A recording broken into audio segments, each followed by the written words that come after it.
Hey my wonderful sweet babies. So today I'm going to be talking to you guys about the Baddies Caribbean episode 1. So if you guys remember, I did say that I was going to start doing reviews on each of the episodes, so that way you guys can know the rundown of everything that happened. And as promised, here I am.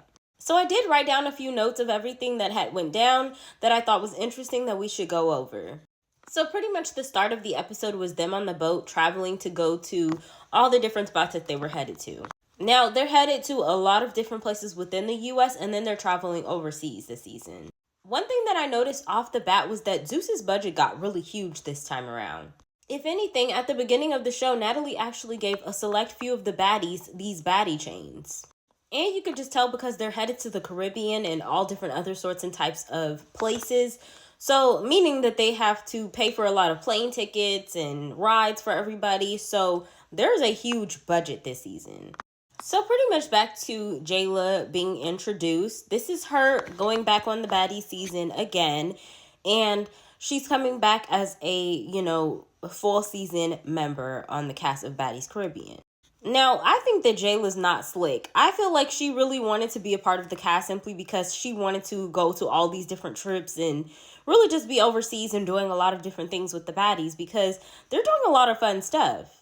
And regardless of the drama, I feel like she's still going to reap the benefits of doing all this traveling.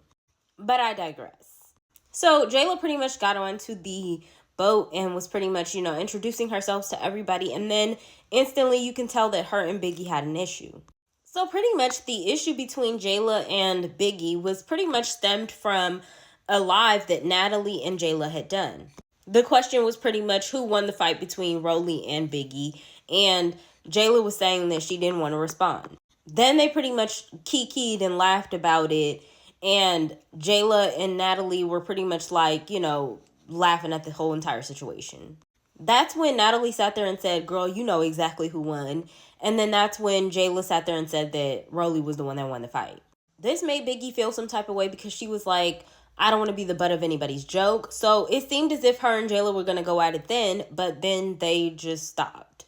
I forgot to mention, but Suki's not really supposed to be on this season, but she actually was on the boat trip to, get to the location that they were supposed to get to. And just immediately off of seeing Suki's energy, you can tell that she really was not in the mood.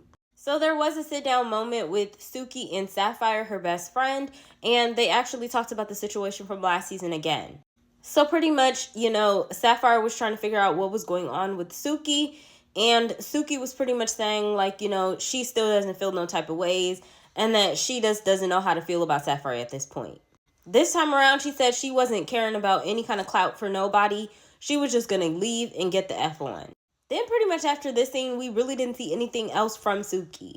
Now, pretty much yesterday, that's when Sapphire spoke out about the situation, and this is what she said. I don't give a F at this point either. A B word already took accountability. What the F more y'all want from me? End of the day, she shouldn't have been talking about nobody effing kids, nor telling me she made me the F, or nor telling me she made me the F. What's the point of saying you forgive me? We went to Jamaica in November for her B-Day. 2 months after the show aired, went to the clubs, went to the reunion, went to Vegas for multiple days after that, took pics together, etc. Then you get on camera and try to play me.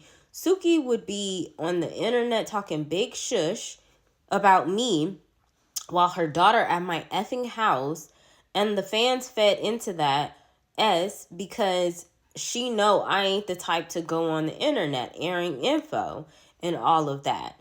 S was cap. I brought Suki to Zeus, not the opposite way around. I'm tired of letting false narratives slide. I literally just buried my brother hours ago, and I don't have the patience for no more BS.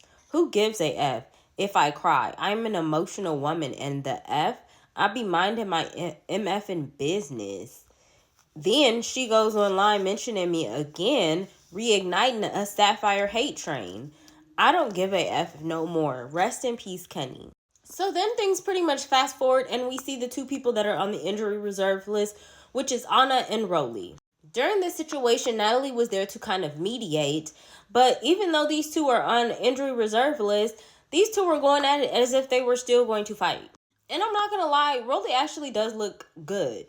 Thankfully, the two did not fight and make things worse for the two of them, because since they are on injury reserve, they cannot fight because physically the both of them are not in the condition to do anything.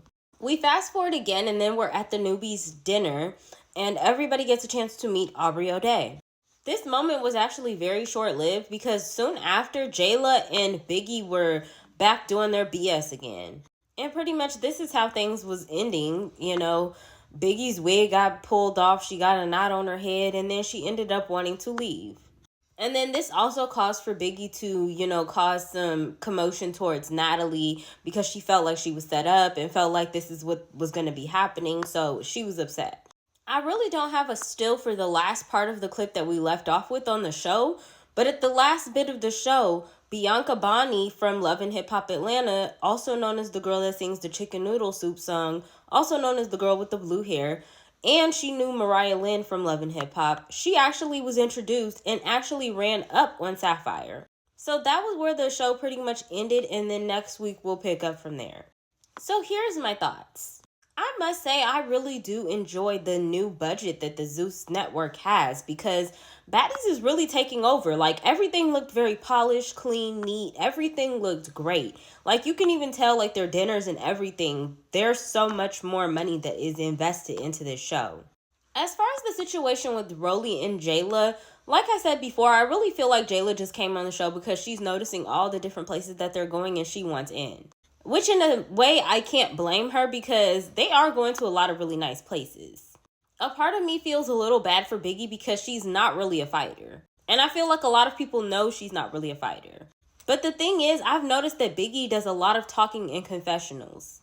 She also has a YouTube channel, and she also talks a lot of crap on her YouTube channels as well. Once again, Rollie actually surprisingly looks good. I was a little nervous on, her whole little journey, but she actually does look good. It actually is a little dry since Rollie and Ahna aren't really on the show as of right now, but I can't wait until things heat up and they are back on the show because they are two funny characters.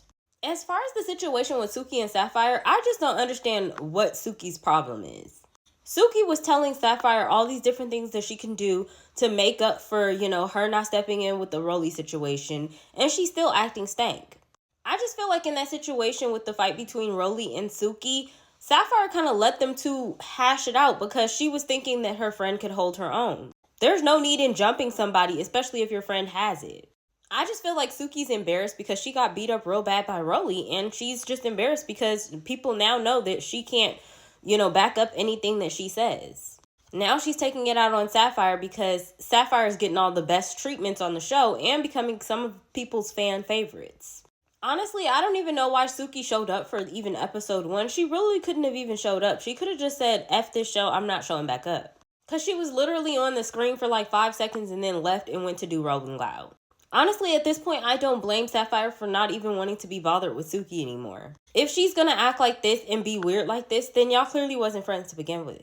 When it comes to Aubrey, I really don't think that she'll fit in too much on this show. I think that this is going to be her first and last season. I think that she's just here for a quick little check and because, she's heard about these experience and these Zeus checks.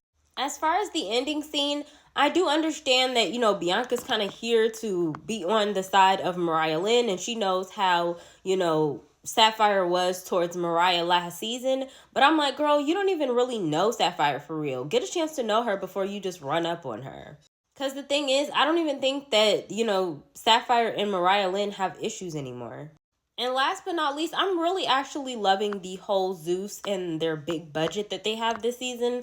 It's just funny because a lot of people made fun of the show in the first couple seasons because it was a new project. Didn't nobody know where they were going with it. But now, just to see that the budget has grown to where it's at, it really shows that, like, you really can just start from the ground and end up to a really, really high top if you keep it up. But that's my opinion. What's yours?